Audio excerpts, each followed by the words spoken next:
21 राज्यों की 102 लोकसभा सीटों पर आज से नामांकन। इनमें तमिलनाडु की 39, राजस्थान की 12 और मध्य प्रदेश की 6 सीटें शामिल।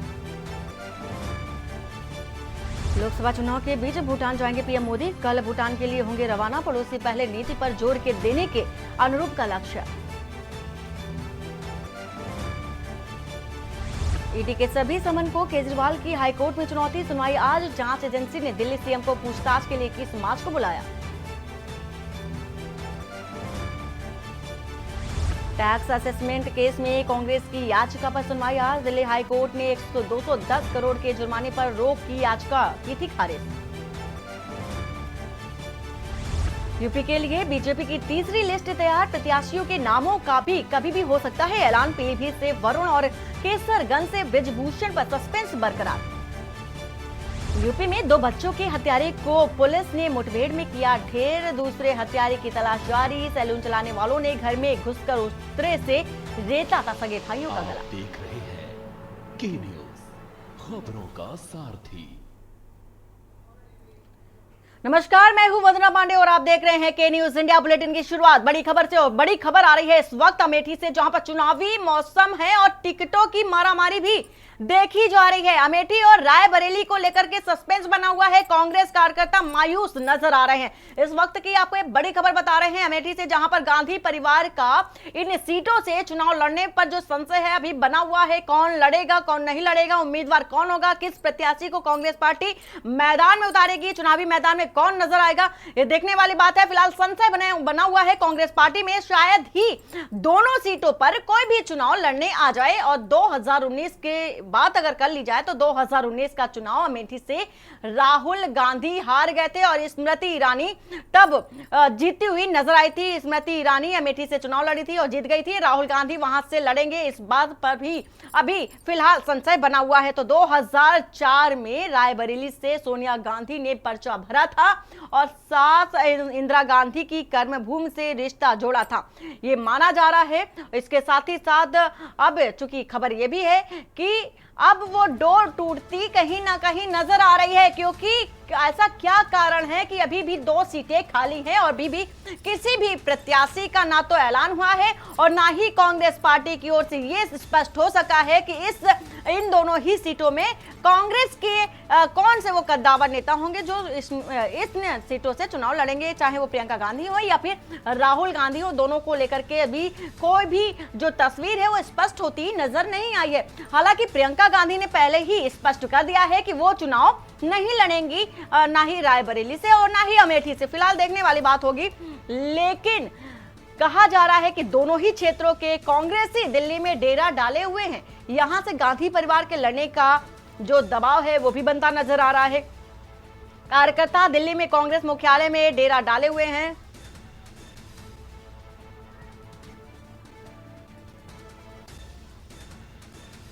और इसी खबर पर हमारे साथ दिल्ली से प्रधान संपादक दुर्गेन चौहान बने हुए हैं। दुर्गेन जी, जिस तरह से लगातार जो सस्पेंस है वो देखा जा रहा है, कांग्रेस पार्टी की ओर से अभी स्पष्ट नहीं हो सका है कि इन दोनों ही सीटों पर कौन वो दिग्गज होगा जो चुनाव लड़ता नजर आएगा, चाहे वो अमेठी की बात कर ले या रायबरेली की बात कर ले। पिक्चर जो है, तस्वीर जो है स्पष्ट होती नजर नहीं आ रही है।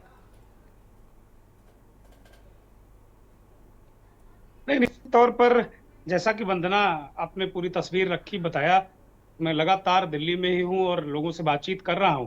कल भी एआईसीसी में बहुत सारे कार्यकर्ता वहां के आए थे, रायबरेली और अमेठी के, और वो लोग इस बात को चाहते थे। वो कह रहे थे कि नहीं, हम राहुल गांधी को लेने आए हैं, प्रियंका गांधी से बात करने आए हैं। वो कह रहे हैं कि भाई राहुल गांधी को हर हाल में लड़ना चाहिए। बहुत सारे ऐसे भी लोग हमको मिले जो कह रहे थे कि हम माफी मांगने आए हैं, पिछली बार हमसे गलती हो गई, इसलिए वो राहुल गांधी वहां से हार गए, हमें गलती सुधारने का मौका दें।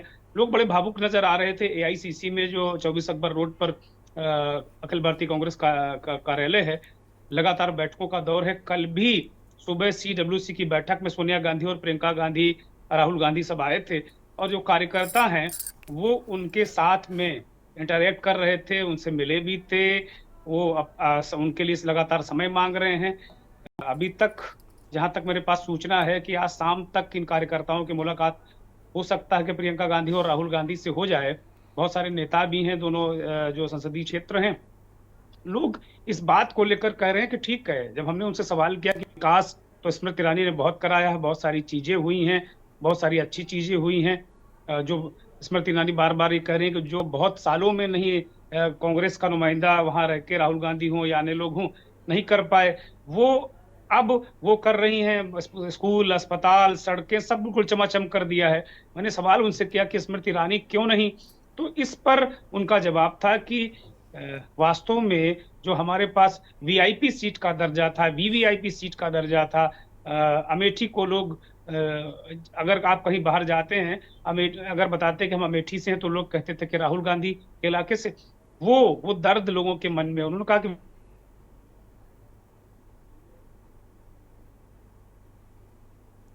बिल्कुल ये कहा जा सकता है कहीं ना कहीं वो दर्द जो पीड़ा है वो देखने को मिल रही है और साफ तौर पर अभी भी ये सवाल है कि आखिर क्या कारण है जो अभी दोनों सीटें खाली हैं और कांग्रेस पार्टी किस बात का इंतजार कर रही है।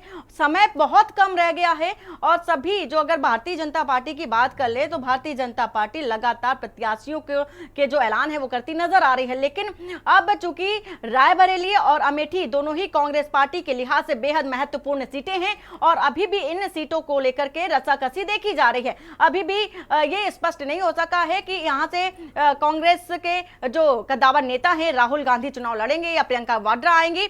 अभी भी सस्पेंस पूरी तरह से बना हुआ है। साथ ही साथ अमेठी और रायबरेली के कांग्रेस कार्यकर्ता मायूस नजर आ रहे हैं। हमारे साथ प्रधान संपादक बने हुए हैं सर, जिस तरह और हम दोबारा से संपर्क करने की कोशिश करेंगे। फिलहाल अमेठी और रायबरेली के जो पुकार है वो देखी जा रही है। कांग्रेस पार्टी की ओर से लगातार दोनों क्षेत्रों के कांग्रेसी दिल्ली में डेरा डाले हुए हैं और कयास लगाया जा रहा है कि कौन से वो कद्दावर नेता होंगे जो रायबरेली और यहाँ अमेठी से चुनाव लड़ते नजर आएंगे। फिलहाल प्रत्याशियों की अगर बात करें तो कांग्रेस पार्टी की प्रत्याशियों में भी कुछ नाम ऐसे हैं जिन्हें लिया जा रहा है प्रमुखता के साथ कि हो सकता है कि इन नामों पर भी चर्चा हो जाए। तो रायबरेली अमेठी पर दो नाम पर हो रही है चर्चा, और कौन से वो नाम है वो भी बताएंगे आपको, लेकिन कांग्रेस का क्या कहना है ये भी बता देते हैं। रायबरेली और अमेठी के लिए प्रियंका गांधी और राहुल गांधी का नाम भेजा जा चुका था, लेकिन सूत्रों का क्या कहना है, केंद्रीय नेतृत्व में इन दोनों ही सीटों पर कुछ और नामों पर भी विचार किया जा रहा है। रायबरेली लोकसभा सीट से पार्टी की राष्ट्रीय प्रवक्ता सुप्रिया श्रीनेत और सोनिया गांधी की प्रतिनिधि कहे जाने वाले किशोरी लाल शर्मा पर के जो नाम है उन पर भी चर्चा की जा रही है। हालांकि देखा यह भी जा रहा है कि अमेठी लोकसभा सीट पर राज्यसभा सांसद प्रमोद तिवारी और पूर्व एमएलसी दीपक सिंह का नाम भी चर्चा में है। कांग्रेस के वरिष्ठ नेता प्रमोद तिवारी और का प्रतापगढ़ और अमेठी क्षेत्र में अच्छा प्रभाव माना जाता रहा है, लेकिन दीपक सिंह राहुल गांधी के करीबी और एक साफ छवि के नेता भी माने जाते हैं। अगर गांधी परिवार उत्तर प्रदेश से चुनाव नहीं लड़ता है तो इन दोनों सीटों पर हो सकता है कि इन नामों पर संभावित चर्चा हो जाए या संभावित नाम रखे जा सके। सुप्रिया श्रीनेत का नाम है, इसके साथ ही साथ देखा जा रहा है कई सारे ऐसे नाम हैं जिनको लेकर प्रमुखता के साथ लगातार कांग्रेस पार्टी की ओर से उठाया जा रहा है। किशोरी लाल शर्मा है जो कि सोनिया गांधी के प्रतिनिधि कहे जाते हैं, हो सकता है इन नामों पर भी चर्चा कर ली जाए। हालांकि ये बड़ी बात है कि अभी तक नामों पर सस्पेंस बना हुआ है।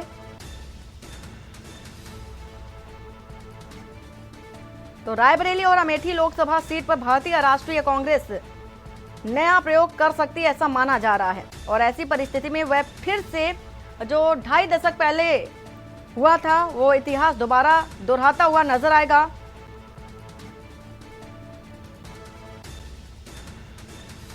और वहीं ये भी देखा जा रहा है कि जो सूत्रों के हवाले से जो जानकारी थी वो ये कि राहुल गांधी और प्रियंका गांधी दोनों ने ही चुनाव लड़ने से मना कर दिया इन दोनों ही सीटों से। फिलहाल वायनाड की सीट, वायनाड से सांसद हैं राहुल गांधी, और बोला ये भी जा रहा है कि राहुल गांधी वहीं से चुनाव लड़ेंगे, लेकिन कई सारे जो सवाल हैं उठते नजर आ रहे हैं। तो इसके साथ ही साथ कितने ताकतवर है ये गांधी, ये भी देखने वाली बात है, क्योंकि लगातार जो सस्पेंस है वो बरकरार है। और साथ ही साथ पीलीभीत से अगर बात करें तो कई सारे ऐसे नाम हैं, कई ऐसे जो प्रमुख नाम है जो कहा जा सकता है कि इन नामों पर कांग्रेस पार्टी विश्वास करती है, ताकत मानी जाती है। तो ऐसे में बड़े सवाल उठते हैं कि आखिर गांधी जो हैं वो कितने ताकतवर है। इसके साथ ही साथ प्रत्याशियों को लेकर के दिल्ली में मंथन हुआ है। पीलीभीत और सुल्तानपुर सीटों पर भी चर्चा की जा रही है। पीलीभीत सीट पर वरुण गांधी सांसद है और सुल्तानपुर सीट पर मेनका गांधी सांसद है, और मेनका या वरुण में किसी एक को लड़ाने पर भी चर्चा की जा रही है। तो प्रत्याशियों को लेकर के दिल्ली में मंथन लगातार जारी है। मेनका ने बेटे और खुद के लिए टिकट मांगा है। पीलीभीत और सुल्तानपुर सीटों पर भी चर्चा की जा रही है। पीलीभीत से जतिन प्रसाद को भी उतारे जाने पर चर्चा की जा रही है और केंद्रीय मंत्री बीएल वर्मा के नाम पर भी विमर्श किया जा रहा है। तो कोर कमेटी की बैठक में 15 सीटों पर चर्चा हुई है और बैठक में कैसरगंज सीट पर भी चर्चा की जा रही है। बताया जा रहा है कि ब्रजभूषण की पत्नी या बेटे करण के नाम पर भी चर्चा की गई है। तो बड़ी खबर आपको बता रहे हैं इस वक्त की मेनका के बेटे और खुद के लिए टिकट मांगा है मेनका गांधी ने। पीलीभीत से जतिन प्रसाद को भी उतारे जाने पर चर्चा की जा रही है। लगातार देखा जा रहा है कि केंद्रीय मंत्री बीएल वर्मा के नाम पर भी विमर्श हुआ है और प्रधान संपादक इसी खबर पर है हमारे साथ। और सर, जिस तरह से लगातार देखा जा रहा है, एक और जहां कांग्रेस पार्टी लगातार प्रत्याशियों को लेकर के संशय में बनी हुई है, खुद को लेकर के भी संशय में बनी हुई है, वहीं दूसरी ओर अगर बीजेपी की बात कर ले तो बीजेपी लगातार प्रत्याशियों का ऐलान कर रही है। लेकिन अब गांधी की बात की जा रही है तो ताकतवर कितने हैं गांधी, हम इस पर चर्चा कर रहे हैं। तो मेनका गांधी एक और खुद के लिए भी टिकट की मांग कर रही है और अपने बेटे के लिए भी टिकट की मांग करती नजर आ रही है। नहीं, निश्चित तौर पर चूंकि इससे पहले की खबर आप दर्शकों को गांधी पर ही बता रहे थे, वो गांधी राहुल और प्रियंका गांधी को लेकर था, सोनिया गांधी को लेकर हम चर्चा कर रहे थे, वंदना। वास्तव में ये संयोग ही है कि गांधियों को लेकर वो पूरा इलाका, चाहे वो अमेठी हो, रायबरेली हो, सुल्तान करते थे 19 में चुनाव। सोनिया गांधी रायबरेली से थी, स्वास्थ्य कारणों से उन्होंने उस सीट पर चुनाव लड़ने के बजाय वो राज्यसभा से चली गई। तो ये 2 सीटें रिक्त हैं। यहाँ पर भी लोग, जो जैसा मैंने अभी बताया आपको कि दिल्ली में जो एआईसीसी का मुख्यालय है उस पर बहुत सारे लोग रायबरेली और अमेठी के आए हैं। वो कह रहे हैं कि हम टिकट मांगने नहीं आए, हम किसी की पैरवी नहीं करने आए, हम तो राहुल गांधी को लेने आए हैं। राहुल गांधी को लेकर जाएंगे, प्रियंका गांधी को लेकर जाएंगे। लेकिन इसके उलट इसी परिवार के 2 और सदस्य, संजय गांधी की पत्नी, तो संजय गांधी अमेठी से सबसे पहले चुनाव जीते थे, संजय गांधी की पत्नी मेनका गांधी, जो गांधी परिवार की वो सदस्य हैं जो सर्वाधिक बार लोकसभा में रह चुकी हैं। वो कुल मिलाकर 8 बार लोकसभा के सदस्य रह चुकी हैं। 9वीं बार वो अगर इस बार चुनाव लड़ती तो जाएंगी। उनके बेटे वरुण गांधी, इस नरेंद्र मोदी का जो 19 के बाद जब उनकी सरकार बनी तब से ही एक तरीके से वरुण गांधी उनके प्रबल आलोचक रहे हैं, उनकी योजनाओं को लेकर आलोचना करते रहे हैं और सार्वजनिक मंचों पर इस बात को कहते रहे हैं। लेकिन प्रियंका गांधी ने कभी अपनी सरकार या नरेंद्र मोदी के खिलाफ कोई इस तरह की बात नहीं की। तो कुल मिलाकर जो मेरे पास खबरें हैं, मैं लगातार 2-3 दिनों से बीजेपी के मुख्यालय में हूँ, लोगों से बातचीत कर रहा हूँ। और कल भारतीय जनता पार्टी की बहुत ही शीर्ष नेता, मैं उनका नाम तो नहीं लूंगा, लेकिन बहुत ही शीर्ष नेता और संघ से आए वो नेता, बीजेपी में संघ से आए हैं। आपको पता है कि बहुत सारे जो बीजेपी के बहुत रणनीतिक जो पोजीशन पर नेता आते हैं वो संघ से डिपुटेशन पर आते हैं। संघ से आए वो नेता से जब मेरी बातचीत हुई तो उन्होंने इस बात को स्पष्ट तौर पर कहा कि मेनका गांधी को तो नेतृत्व हमेशा से टिकट देने को तैयार था, उनके टिकट पर कोई पेच फंस नहीं रहा था। लेकिन सबसे ज्यादा दिक्कत जो नेतृत्व को इतराज था वो वरुण गांधी को लेकर था, पीलीभीत को लेकर ये समस्या थी। वरुण गांधी जिस तरीके से आलोचना कर रहे थे, उन नेता ने कहा कि अब इस पे भी टिकट उनका बच जाता है तो ये बहुत ठीक बात नहीं होगी। उनका अपना एक पार्टी और संगठन को लेकर पॉइंट ऑफ व्यू था। लेकिन जो मेरे पास खबर थी, कल रात में मेरी बात हुई उनसे, तो वो कह रहे थे कि कल रात से ठीक पहले तक जितिन प्रसाद जो पीडब्ल्यूडी मिनिस्टर हैं, कांग्रेस से बीजेपी में आए हैं, उत्तर प्रदेश के पीडब्ल्यूडी मिनिस्टर हैं, उनका नाम फाइनल हो गया था लगभग लगभग। और उन नेता ने इस बात को भी बहुत दावे के साथ में कहा कि लगभग ही नहीं, फाइनल हो ही गया था कि जितिन प्रसाद ही पीलीभीत से वरुण गांधी की जगह चुनाव लड़ेंगे। लेकिन उनका ये भी दावा था कि लेकिन अब समीकरण कुछ अलग तरीके से काम कर रहे हैं, बदल चुके हैं, और अब फिर से वरुण गांधी को बहुत सीरियस कैंडिडेट के रूप में वहां माना जा रहा है। वरुण गांधी को बहुत गंभीरता से फिर से भारतीय जनता पार्टी वहां टिकट देने को विचार कर रही है। आज भी कई बैठकें, सुबह कोर ग्रुप की बैठक एक हुई है, अभी और कुछ बैठकें होनी है, लेकिन अब बहुत अधिक संभावना इस बात की बनती नजर आ रही है वंदना कि वरुण गांधी को भी टिकट मिलेगा। और जो बहुत भरोसेमंद गांधी का जो जो चीजें हैं वो एक तरीके से अब फिट बैठती नजर आ रही हैं। वो पीलीभीत से ही चुनाव लड़ेंगे, लेकिन मेनका गांधी सुल्तानपुर के बजाय कहीं और शिफ्ट की जा सकती हैं। ये भी दर्शकों को बड़ी खबर बता रहा हूं कि वो सुल्तानपुर के बजाय कहीं और से उनको भी चुनाव लड़ाने की बात बीजेपी कर रही है। मेनका गांधी को टिकट मिलेगा, लेकिन वो सीट बदल सकती है, ऐसी खबरें आ रही हैं। तो कुल मिला के ये गांधी भी, जैसे कि बीजेपी लाख कहे, लेकिन कांग्रेस पार्टी या गांधियों का नाम लिए बिना राजनीति बीजेपी की नहीं चलती। और यही हाल गांधियों का है कि अगर वो नरेंद्र मोदी का नाम दिन में ना लें तो उनकी राजनीति नहीं चलती। लेकिन ये गांधी जो बीजेपी के गांधी हैं वंदना, वो भी मुझे नहीं लगता कि वो अभी भी बीजेपी में बहुत कमजोर हुए हैं। जी बिल्कुल बिल्कुल। सर, ये भी सवाल उठता है कि एक और जहां कांग्रेस पार्टी 2 सीटों को लेकर के संशय में पड़ी हुई है, वहीं दूसरी ओर अगर देखा जाए तो बीजेपी भी गांधी पर ही चुनाव लड़ने को तैयार है। प्रियंका गांधी, खबर यह भी थी कि प्रियंका गांधी इस वजह से सामने नहीं आ रही हैं कि हमेशा से ही बीजेपी जो है परिवारवाद का आरोप लगाती रही है, तो प्रियंका गांधी का ये कहना है कि अगर वो नहीं लड़ेंगी तो ये आरोप से बच जाएंगी।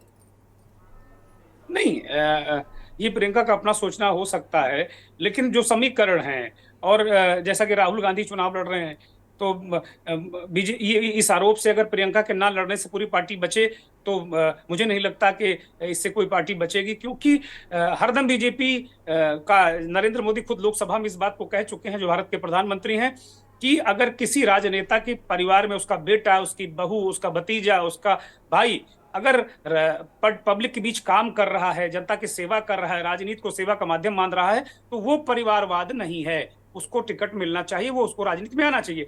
लेकिन जो लोग पार्टियां चला रहे हैं, परिवार के लोग, तो बीजेपी जो परिवारवाद का मुद्दा उठा रही है, वो जो पार्टी चलाने वाले नेता हैं, जो पार्टियों पे कब्जा किए हैं, उसमें गांधी परिवार है, उसमें मुलायम सिंह का परिवार है, लालू का परिवार है, जितने सारे परिवारवादी जो पार्टियां हैं इस बात को लेकर कर रहे हैं। तो मुझे नहीं लगता कि प्रियंका गांधी के चुनाव न लड़ने से ये जो परिवारवाद का आरोप है बीजेपी का, इससे कांग्रेस जनता के बीच मुक्त हो पाएगी। लेकिन जहां तक प्रियंका की बात है, कहा यह जा रहा है कि प्रियंका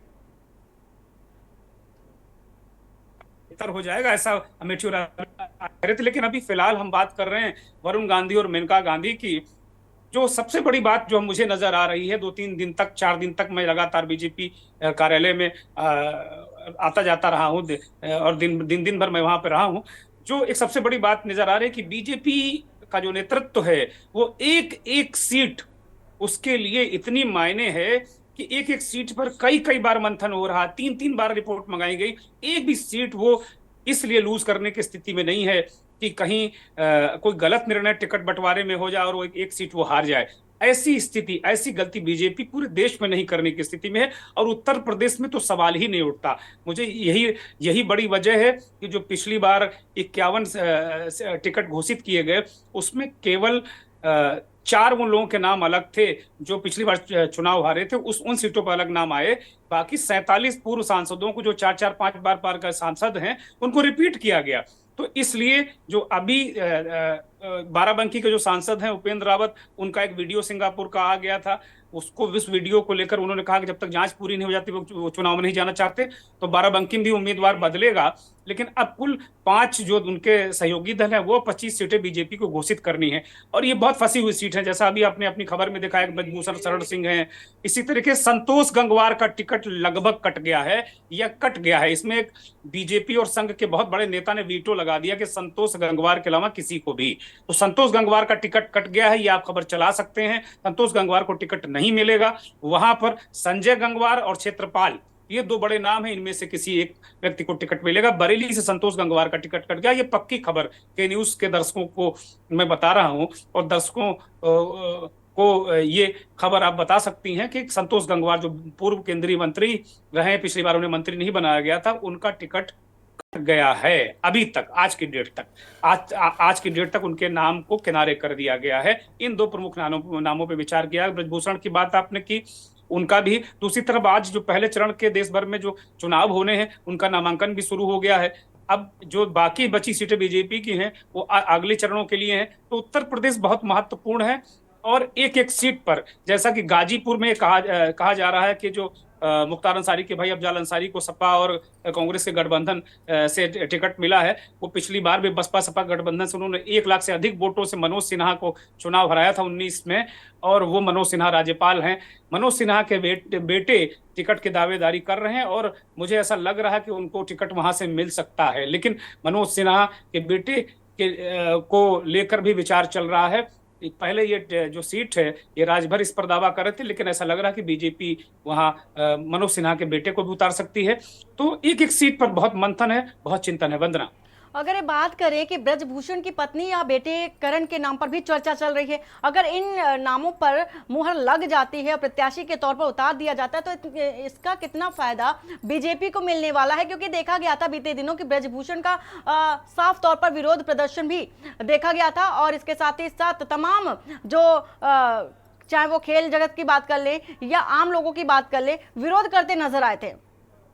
नहीं वंदना, अगर देखें तो अभी जब भारत जोड़ो न्याय यात्रा के समापन राहुल गांधी ने एक शब्द कहा कि एक हिंदू धर्म में एक शब्द है शक्ति, और इसके आगे फिर उन्होंने नरेंद्र मोदी को इशारा करते हुए कहा कि कैसी शक्ति से हमारा मुकाबला है, जो शक्ति लगातार लोगों का उत्पीड़न कर रही ईडी है, सीबीआई है, इसका उन्होंने इशारा किया। लेकिन बीजेपी ने उसे विक्टिम कार्ड के तौर पर इस्तेमाल किया। प्रधानमंत्री ने उसको सीधे एक बेहतरीन राजनेता की तरह उन्होंने उसको जनता के बीच प्रस्तुत किया। कांग्रेस पार्टी शक्ति विरोधी है, नारी शक्ति विरोधी है, देवी देवताओं के विरोधी है, और उसको दुर्गा शक्ति से जोड़ दिया, और देवी शक्ति से जोड़ दिया, नारी शक्ति से जोड़ दिया। आधी आबादी को बीजेपी ने एक अलग तरीके से संदेश देने की कोशिश की कि जो विपक्ष है, खासतौर पर कांग्रेस पार्टी है, वो विरोधी है शक्ति की। लेकिन इसी बीच कल मैं देख रहा था कि 2-3 एक्स पर पोस्ट आए, उसमें साक्षी मलिक का पोस्ट आया, और वो समझा रहे हैं कि प्रधानमंत्री जी स्पिन गेंदबाजी के बड़े माहिर आदमी हैं। उन्होंने तंज किया है और कहा है कि भाई जब ब्रजभूषण शरण सिंह बेटियों को कुचल रहा था तब शक्ति का अपमान नहीं हो रहा था। इस तरीके के सवाल भी उठे हैं। तो ब्रजभूषण शरण का तो चेहरा मुझे लगता है बीजेपी को बदलना पड़ेगा। लेकिन जैसा मैंने कहा कि गांधी जरूरी हैं, तो ब्रजभूषण भी पूर्वांचल में मजबूरी है, क्योंकि बीजेपी का मुकाबला पूर्व और पश्चिम में कठिन है। मध्य क्षेत्र में उत्तर प्रदेश को अगर देखें तो बीजेपी बहुत मजबूत है। मध्य क्षेत्र में उन्हें किसी साझीदार की जरूरत नहीं। जितने भी आपने देखा हो कॉम्बिनेशन हो, चाहे पश्चिमी उत्तर प्रदेश में जयंत चौधरी के साथ में हो, पूर्वी उत्तर प्रदेश में संजय निषाद की पार्टी है, राजभर की पार्टी है, अनुप्रिया पटेल की पार्टी है, इन लोगों के साथ गठबंधन करके रखा, क्योंकि स्ट्रांग होल्ड वहां समाजवादी पार्टी का कहा जाता है। तो कुल मिलाकर वहां मुकाबला समाजवादी पार्टी से जबरदस्त है। तो पूर्वांचल को लेकर भी बीजेपी बहुत फूंक फूंक कर कदम रख रही है, और ये कहा जाता है कि अयोध्या से लेके गोंडा, बहराइच, कैसरगंज, बलिया तक ये ब्रजभूषण शरण का एक अच्छा खासा प्रभाव है और अच्छा खासा दबाव है।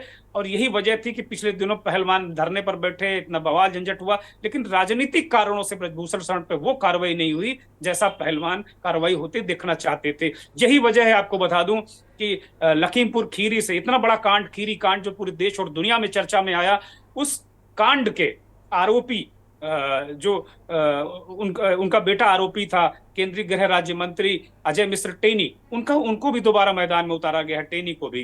तो जाहिर सी बात है कि एक एक सीट बड़ी महत्वपूर्ण है, क्योंकि प्रधानमंत्री ने 400 पार का नारा दिया, 370 पार का नारा दिया, लेकिन बीजेपी तीसरी बार लगातार नरेंद्र मोदी के नेतृत्व में सरकार बनाने में कोई भी जोखिम नहीं लेना चाहती। वो ये नहीं चाहते कि एक सीट पर कोई जोखिम हो। वंदना।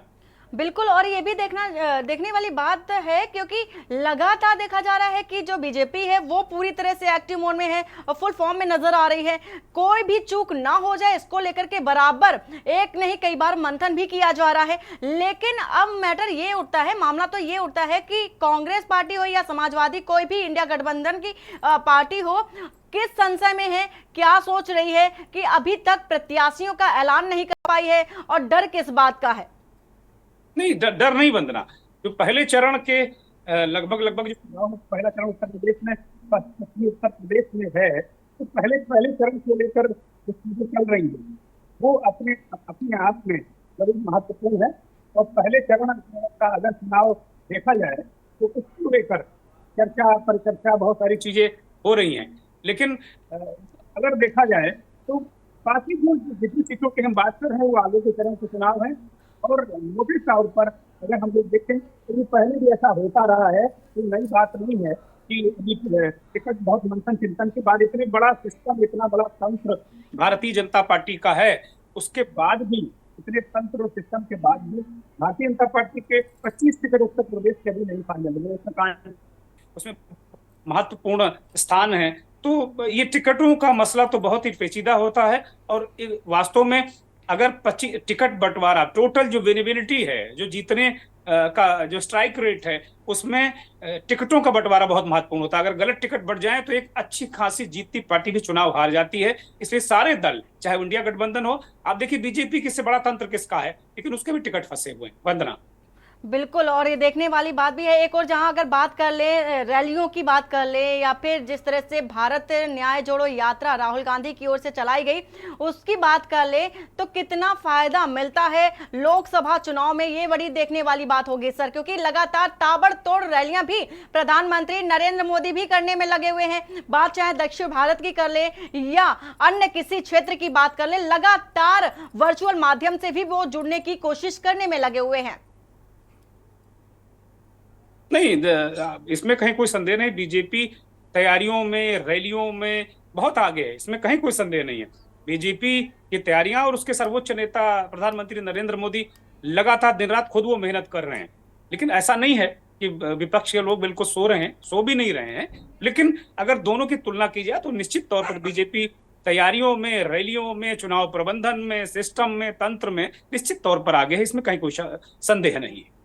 बिल्कुल, और इसके साथ ही साथ ये देखने वाली बात होगी कि दोनों की रैलियों और भारत जोड़ो जो न्याय यात्रा चलाई गई राहुल गांधी की ओर से, उसका कितना फायदा आगामी जो लोकसभा का चुनाव होना है उसमें कितना फायदा मिल पाता है, देखने वाली बात होगी। बहुत बहुत शुक्रिया अपनी जानकारी साझा करने के लिए सर, और आपसे आगे की भी जानकारी लेते रहेंगे। फिलहाल खबर इस वक्त की बता रहे हैं कितने ताकतवर हैं ये गांधी प्रत्याशियों को लेकर के लगातार दिल्ली में मंथन चल रहा है। भारतीय जनता पार्टी में भी लगातार मंथन चल रहा है। 25 सीटों पर प्रत्याशी अभी भी तय नहीं हुए हैं बीजेपी की ओर से।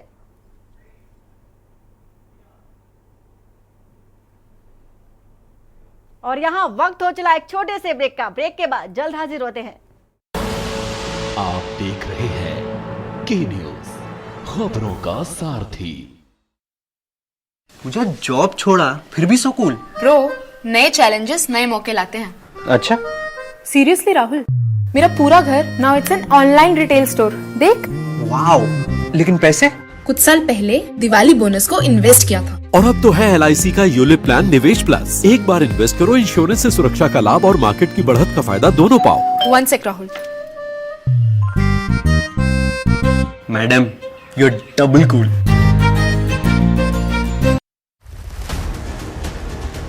जनता के मुद्दे, जनता की बात, सरकार का रवैया, जनता की पुकार। इत की बात ना उत की बात, हम करेंगे जनहित की बात। के न्यूज रखता है सबसे सरोकार।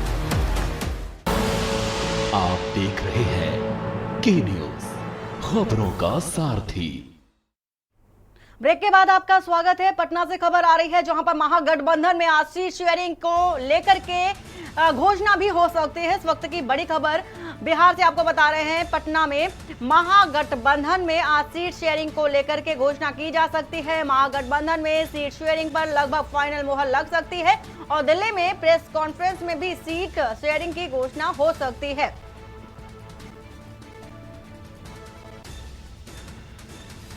तो खबर आपको बता रहे हैं, दिल्ली में प्रेस कॉन्फ्रेंस में सीट शेयरिंग को लेकर के चर्चा होगी, घोषणा भी हो सकती है। सीट शेयरिंग की घोषणा हो सकती है। बताया जा रहा है कि पशुपति पारस पप्पू यादव को लेकर के रणनीति भी बन रही है।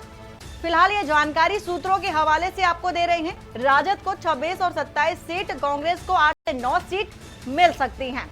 वहीं 4 से 5 अन्य घटक दल और सहयोगियों को भी मिल सकती हैं सीटें। सूत्रों के हवाले से बड़ी जानकारी आपको दे रहे हैं। सीटों को लेकर के, सीट शेयरिंग को लेकर के लगातार जो चर्चा है वो देखी जा रही थी विपक्षी दलों में भी, और दिल्ली में अब प्रेस कॉन्फ्रेंस भी की जाएगी, जहां पर अब घोषणा भी माना जा रहा है कि हो सकता है कि सीट शेयरिंग को लेकर के खुले तौर पर बता दिया जाए कि कितनी सीटें किसको दी जाएंगी और दिल्ली में प्रेस कॉन्फ्रेंस में सीट शेयरिंग की घोषणा भी होगी।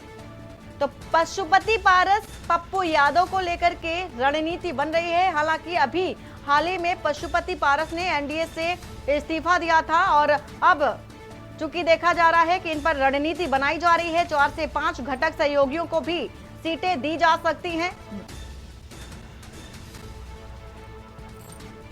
तो खबर इस वक्त की आपको बता रहे हैं, महागठबंधन में सीट शेयरिंग पर लगभग मुहर तय है। तो दिल्ली में प्रेस कॉन्फ्रेंस में सीट शेयरिंग की घोषणा होगी। इसके साथ ही साथ बड़ी खबर आपको पटना से बता रहे हैं, और जिला गुरदासपुर प्रशासन ने मतदाताओं को वोट डालने के लिए प्रेरित करने के लिए मिशन स्वीप के तहत सीमावर्ती गांव देरीवाल किरण के घोड़ा मालिक युवा गुरदीप सिंह बाजवा के नेतृत्व में गांव में होका देने के लिए एक विशेष कार्यक्रम का आयोजन किया गया। साथ ही में सिंहपुरे जिला प्रशासन और युवाओं ने मिशन स्वीप में भाग लिया है और उन्हें इन लोकसभा चुनाव में अधिक से अधिक मतदान करके देश के भविष्य के लिए अच्छे उम्मीदवारों को चुनने के लिए प्रोत्साहित किया। गांव देरीवाल से शुरू हुए इस घोड़सवार कारवां में घोड़सवारों ने भाग लिया।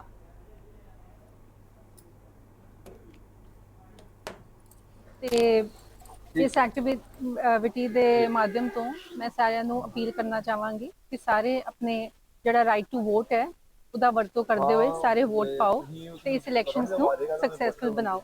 ਅਸੀਂ ਬਹੁਤ ਸਾਰੇ ਇੰਤਜ਼ਾਮ ਕੀਤੇ हैं ਪਰ ਉਹ ਇੰਤਜ਼ਾਮ ਤभी ਸਕਸੈਸਫੁਲ ਹੋਣਗੇ ਜੇ ਸਾਰੇ ਆਪਣੇ ਜਿਹੜਾ ਰਾਈਟ ਟੂ ਵੋਟ ਹੈ ਉਹਨੂੰ ਐਕਟ ਕਰਨਗੇ। ਤੇ ਮੇਰੀ ਇਹੀ ਅਪੀਲ ਹੈ ਕਿ ਸਾਰੇ ਨੇ ਰਾਈਟ ਟੂ ਵੋਟ ਦਾ ਵਰਤੋਂ ਕਰਦੇ ਹੋਏ अपने वोट पान ते इलेक्शंस में सक्सेसफुल बना।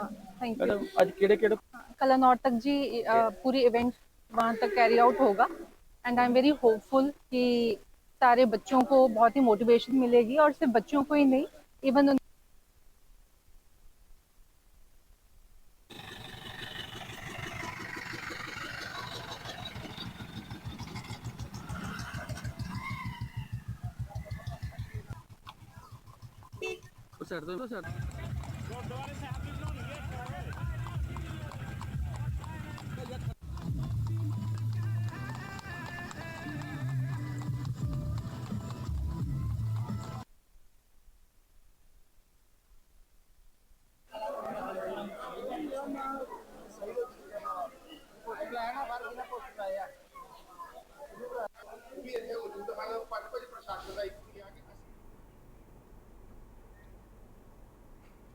लखनऊ से खबर आ रही है। राजधानी लखनऊ से आपको एक खबर बता दें, जहां पर स्वामी प्रसाद मौर्य फिर से सपा के चक्कर लगाते नजर आ रहे हैं। तो पिछले महीने ही सपा के एमएलसी पद से इस्तीफा दिया था और अब फिर से चक्कर लगाते नजर आ रहे हैं स्वामी प्रसाद मौर्य। इस वक्त की बड़ी खबर, राजधानी लखनऊ से इस्तीफा देकर अपनी खुद की पार्टी बना ली थी और अब चक्कर लगाते नजर आ रहे हैं। तो अब वो सपा की तरफ मोहब्बत का पैगाम भेज रहे हैं और स्वामी ने कुछ दिन पहले अखिलेश से मुलाकात भी की थी। सूत्रों के हवाले से फिलहाल ये खबर बता रहे हैं आपको, स्वामी प्रसाद मौर्य के बयान पर बोले हैं अखिलेश यादव, और स्वामी कब सपा छोड़कर गए थे मुझे नहीं मालूम था।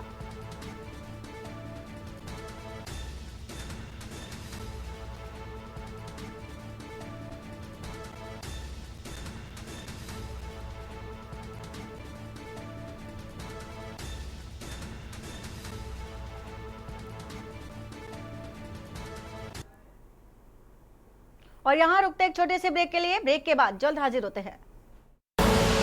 आप देख रहे हैं के न्यूज, खबरों का सारथी। ब्रेक के बाद एक बार फिर से आप सभी का स्वागत है। मैं हूं आपके साथ यशु शुक्ला। भाजपा प्रवक्ता राकेश त्रिपाठी ने बयान दिया। बदायूं कांड में सपा की प्रतिक्रिया पर भाजपा आस्था हमलावर बदायूं की घटना पर सपा कर रही है घटिया राजनीति। अगर सपा की सत्ता होती तो अपराधियों को संरक्षण होता। योगी सरकार में अपराधियों के खिलाफ कार्रवाई हो रही है। बदायूं कांड में अपराधी के साथ पूरी कठोरता बरती गई।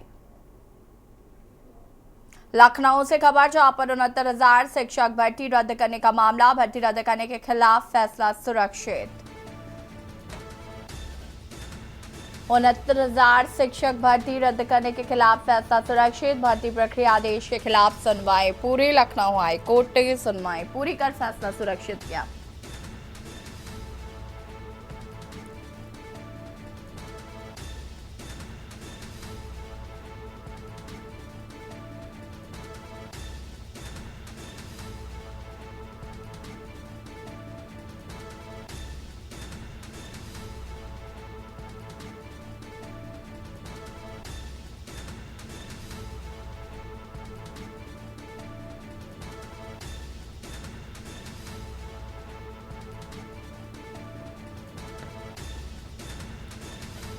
लखनऊ से खबर, 69,000 शिक्षक भर्ती रद्द मामले में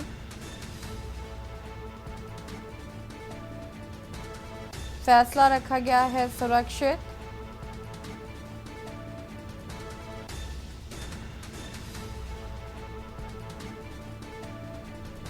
ये किस टाइप की आवाज है?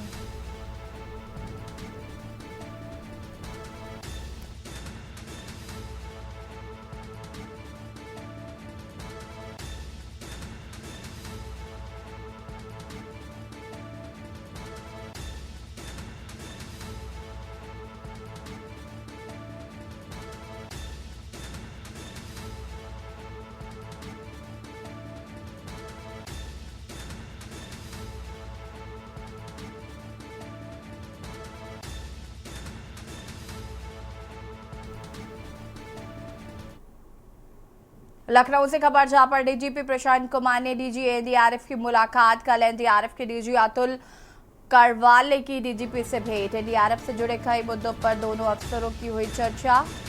पुलिस हेडक्वार्टर में प्रशांत कुमार से मिले अतुल करवाल।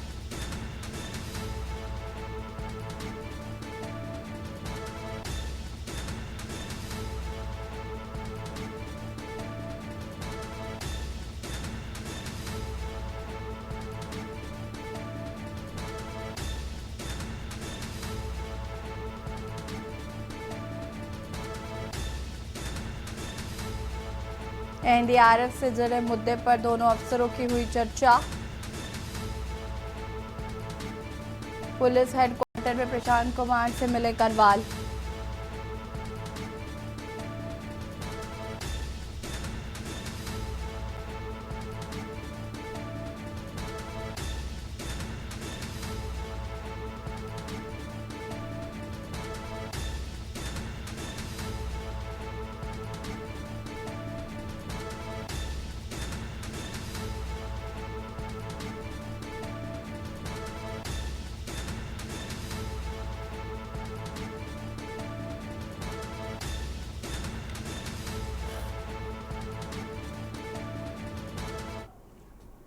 लखनऊ से खबर आपको बता देते हैं, जहां पर एसटीएफ करेगी यूपी पुलिस भर्ती पेपर लीक मामले की जांच।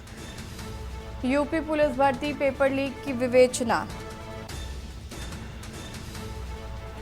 एसटीएफ की स्थानांतरित आरोपियों पर दर्ज पुराने मुकदमे की भी एसटीएफ कर रही है पड़ताल। आरोपियों पर गैंगस्टर में कार्रवाई करने की तैयारी। अहमदाबाद की टीसीआई कंपनी से लीक हुआ था पेपर। एसटीएफ ने 15 मुकदमे दर्ज कर 54 आरोपियों को गिरफ्तार कर लिया। गिरोह के 2 मुख्य आरोपी अब तक फरार चल रहे हैं। अहमदाबाद भोपाल में डेरा डाले यूपी एसटीएफ की टीम।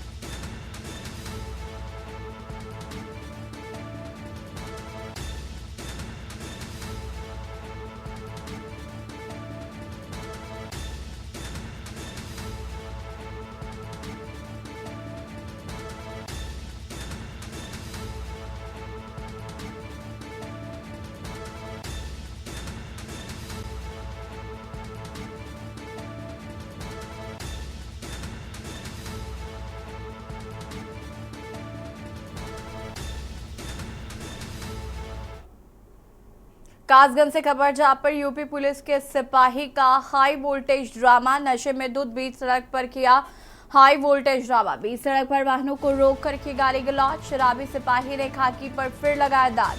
शराबी सिपाही का ड्रामा करते हुए वीडियो वायरल। कल का बताया जा रहा है वायरल वीडियो कोतवाली सदर क्षेत्र के नदराई गेट का पूरा मामला बताया जा रहा है।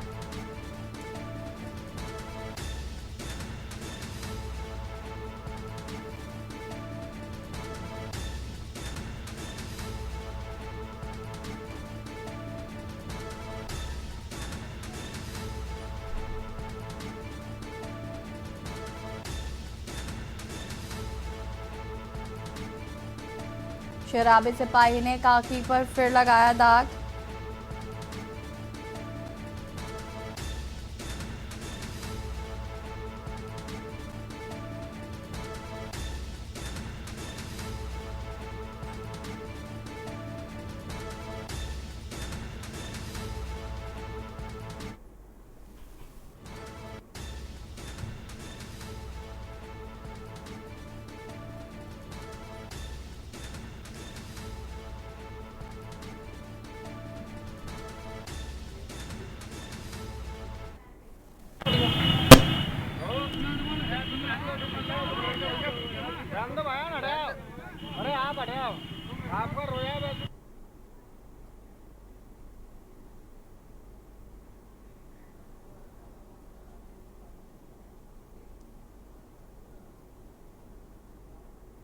और भाजपा प्रवक्ता राकेश त्रिपाठी ने दिया बयान।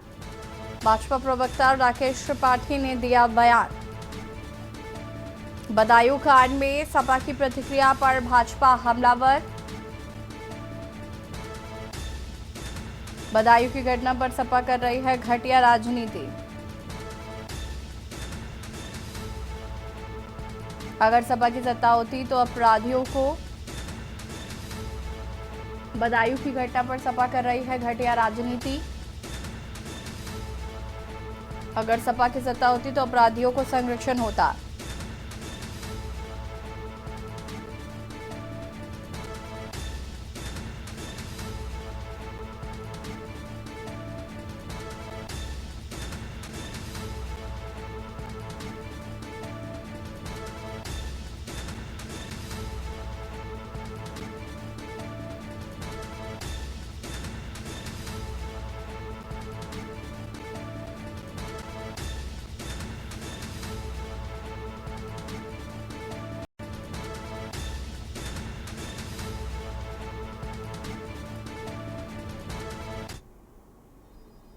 लखनऊ से खबर जहां पर यूपी के 8 जिलों में बारिश का अलर्ट जारी। वाराणसी, मिर्जापुर, चंदौली, गाजीपुर में अलर्ट। यूपी में बारिश आंधी की भी संभावना। कई जिलों में आंधी चलने की भी संभावना।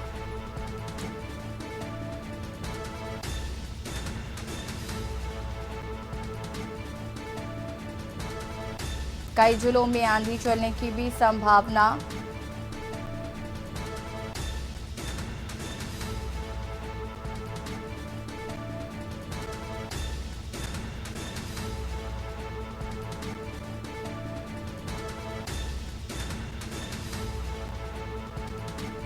यूपी में बारिश आंधी की संभावना।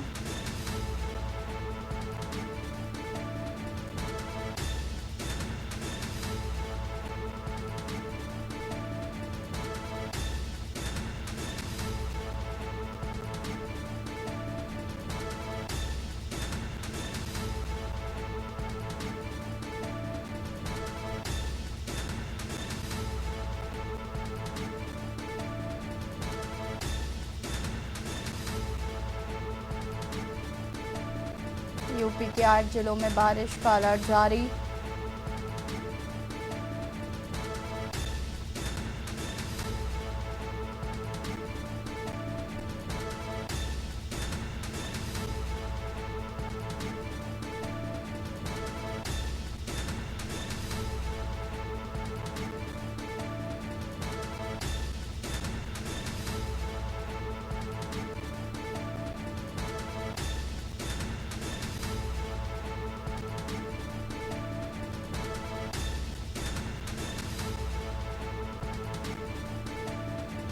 यूपी में आंधी बारिश की संभावना।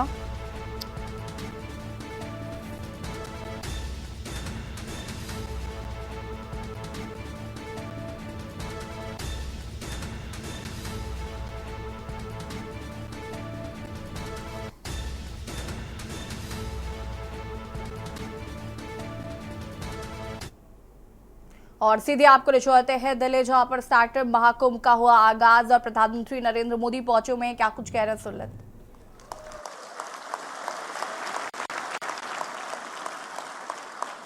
Indian solutions for global applications की भावना मुझे पक्का विश्वास है बहुत बड़ी मदद करेगी। भारत के युवा इनोवेटर जिन प्रॉब्लम्स का सॉल्यूशन ढूंढेंगे वो दुनिया के अनेक देशों की मदद करेगा। मैं पिछले दिनों को एक प्रयोग करता रहता हूं। मैं दुनिया के कई देशों के साथ हमारे देश के बच्चों के हैकाथॉन करवाता हूं। 30-40 घंटे ये बच्चे ऑनलाइन जुड़ करके हैकाथॉन करते हैं। मिक्स टीम बनती है, जैसे मानो सिंगापुर इंडिया है तो सिंगापुर के बच्चे इंडिया के बच्चे साथ में प्रॉब्लम सॉल्व करते हैं। मैंने देखा है कि भारत के बच्चों के साथ हैकाथॉन करने के लिए दुनिया में बहुत बड़ा आकर्षण पैदा हुआ है। फिर मैं उनको कहता हूं, यार तुम जमोगे नहीं उनके साथ? बोले साहब जमेंगे नहीं लेकिन सीखेंगे तो।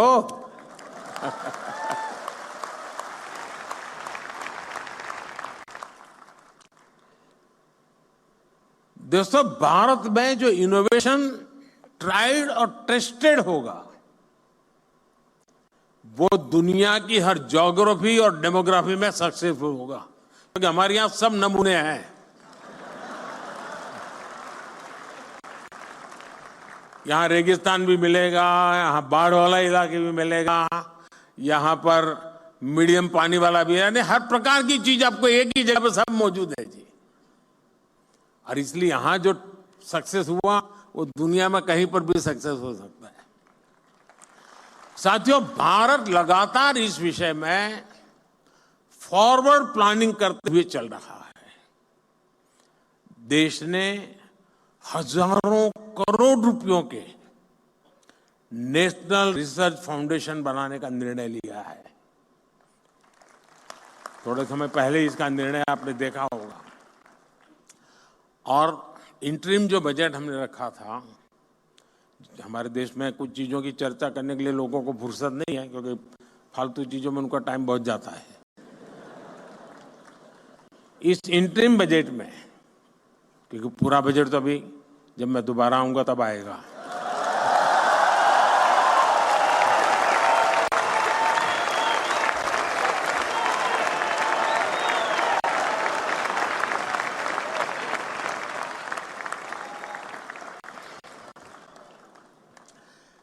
इस इंटरिम बजट में एक बहुत बड़ा निर्णय हुआ है। और मैं चाहता हूं कि देश के हर नौजवान को पता होना चाहिए। रिसर्च और इनोवेशन के लिए 1 लाख करोड़ रुपए के फंड की घोषणा की गई है। इससे सनराइज टेक्नोलॉजी एरिया में लंबे समय तक चलने वाले रिसर्च प्रोजेक्ट में मदद मिलेगी। भारत ने डिजिटल डेटा प्रोटेक्शन के लिए बेहतरीन कानून भी बनाया है। महाकुंभ में प्रधानमंत्री नरेंद्र मोदी को सुन रहे थे आप, और बढ़ेंगे खबरों की ओर। भाजपा प्रवक्ता राकेश त्रिपाठी ने बयान दिया है। बदायूं कांड में सपा की प्रतिक्रिया पर भाजपा हमलावर है। बदायूं की घटना पर सपा कर रही है घटिया राजनीति। अगर सपा की सत्ता होती तो अपराधियों को संरक्षण होता। योगी सरकार के अपराधियों के खिलाफ कार्रवाई हो। बदायूं कांड में अपराधियों के साथ पूरी कठोरता बरती गई है। अगर सपा की सत्ता होती तो अपराधियों को संरक्षण मिलता।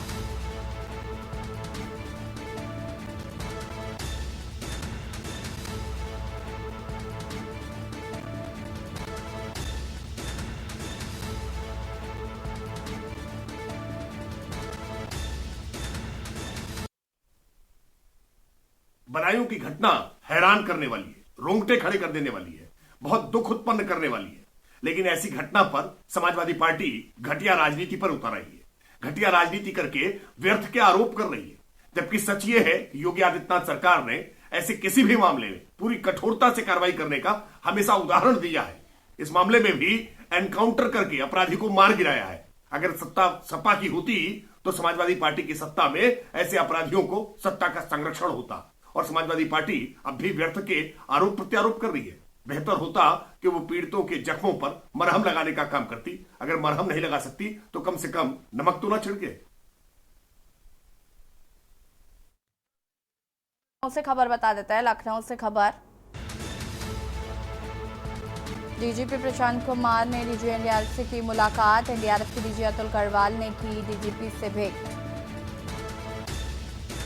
एनडीआरएफ से जुड़े मुद्दों पर दोनों अफसरों की हुई चर्चा। पुलिस हेडक्वार्टर में प्रशांत कुमार से मिले करवाल। लखनऊ से खबर, डीजीपी प्रशांत कुमार ने डीजी एनडीआरएफ से की मुलाकात।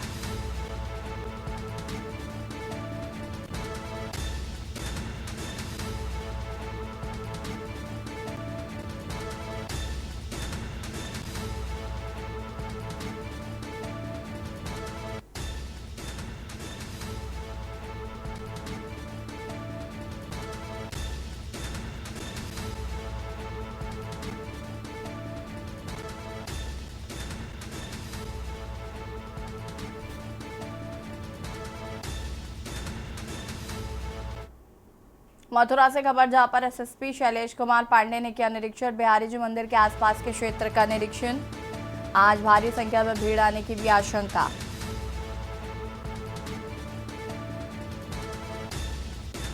एसएसपी ने बांके बिहारी मंदिर की खुद संभाली कमान। धीरे धीरे कर श्रद्धालुओं को दर्शन कराए, भीड़ अधिक न होने दें। एसएसपी ने बिहारी जी मंदिर की खुद संभाली कमान।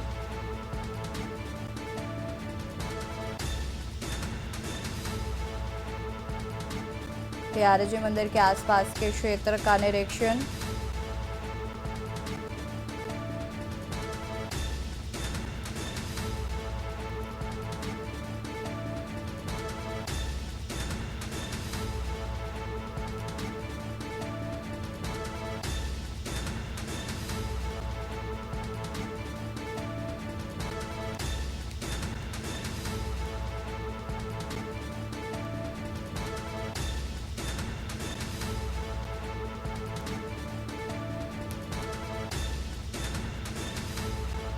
एसएसपी ने बिहारी जी मंदिर की खुद संभाली कमान।